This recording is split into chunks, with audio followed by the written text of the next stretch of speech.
Isang mapagpalang umaga at araw po sa inyong lahat ulit. At ito, ibiyabiyahin na naman tayo for today's video. Pupunta tayo ng office dahil meron tayong isang kliyente na kukuha ng possible na 2 lote. At kasama natin ang mga lucky charms ko. So kaway-kaway, ayan. Sila yung mga rason natin kung bakit tayo bumabangon bukod sa kape. Ayan.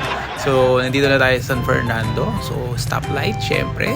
Kailangan nating hintayin. So we're here town of Arayat, no? Nandito na tayo ngayon sa tulay ng Kamba. At yan, medyo magulo yung daan dyan, kaya medyo may konting pag-stop, pero walang problema kasi napakaganda naman ang view natin ng Mount Arayat. At ito na nga yung famous na tulay na hindi natapos ng 2 years. Ewan ko ba sa inyo?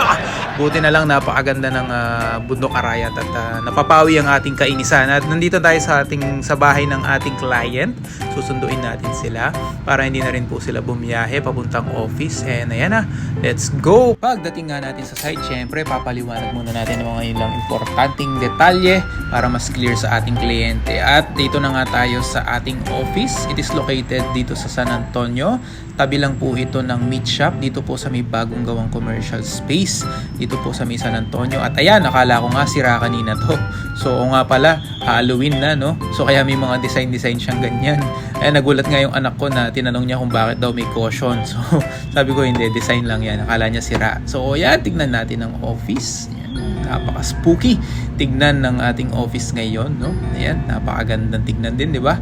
So black na may konting sapot. Ayan, umira lang pagka-creative ng ating mga staffs dito sa Panaiya. Isipin mo, nagawa nila yun. Ang hirap-hirap nun, di ba? So congratulations po sa inyo, kudos po sa inyo, Panaiya staffs. At ayan, dito naman ang ating admin office. So talagang dinesign na nila, inifortan nila, no? So parang akala mo talaga may competition na best in offices or best in office. Napakaganda. So kudos po sa inyo lahat. Of course, pagdating natin sa office, ayusin at assist agad tayo ng kanilang mga napakagaling na staff para ipaliwanag ang mga documentations na gagawin natin. At ayan na nga, salamat po sa inyo. Kausap pala natin ang anak ng ating client na nasa Korea. So nagtatrabaho siya ngayon. At ayan, investment nila para sa kanilang pamilya. So congratulations sa iyo, sir.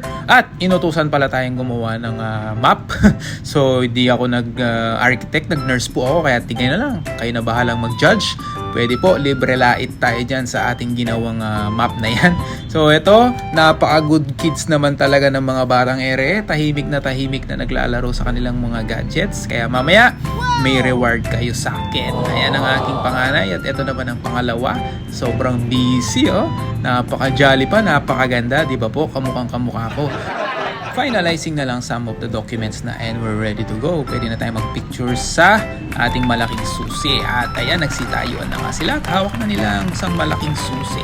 At tayo papapicture na sa ating client. At congratulations po, Tenasas family, for another achievement para sa inyong family. So maraming salamat po sa tiwala sa inyo at sa Panaiya Realty Development Corp po. So congratulations and the best Christmas po para sa inyo. At ihahatid na natin ang ating client sa kanilang bahay. At eto na nga, at ang maganda dyan, ang ating client ay meron pang pasalubong sa atin. Ayan, daing na tilapia. Napakasarap niyan, guys. Sobrang sarap niya pag pinrito mo yan. Sa usawan mo, suka at patis. Only rice pa yan. So maraming salamat sa inyo, ma'am. Nag-abala pa po kayo. God bless.